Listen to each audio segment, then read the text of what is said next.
चर्चा करना है। देखिए गंगा नदी का उद्गम कहाँ से है? तो गंगा नदी का उद्गम जो है उत्तराखंड के गंगोत्री ग्लेशियर के, कहाँ के? उत्तराखंड के गंगोत्री ग्लेशियर के गोमुख से निकलती है।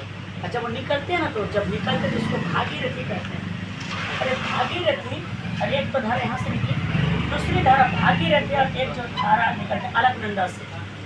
जब भागीरथी और अलकनंदा देव प्रयाग में मिलता है, सुनिए यहाँ पर कंफ्यूज की बात नहीं होनी चाहिए कि भागीरथी और अलकनंदा जब कहाँ पर देव प्रयाग में मिलता है, भागीरथी और अलकनंदा जब देव प्रयाग में मिलता है, तब मिलने के बाद ही गंगा कहलाती है।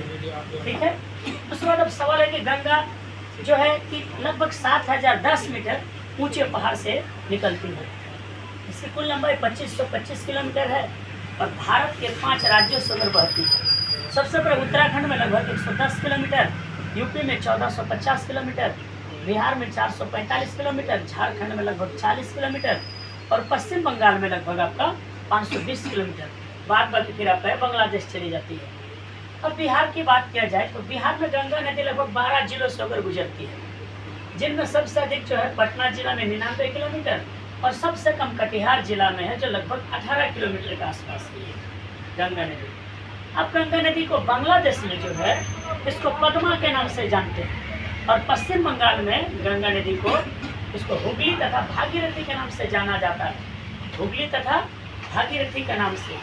दूसरी बात, तो मुर्शिदाबाद के पास से 2 धारा में बढ़ती है। मुर्शिदाबाद के पास से कहाँ पर 2 धारा में बढ़ती है, एक चले जाता है आपका हुगली गंगा और एक चले जाता है आपका बांग्लादेश। बांग्लादेश में जिस जगह पर गंगा और आपका जमुना यानी ब्रह्मपुत्र नदी मिलती, उस जगह को कहते हैं मेघना।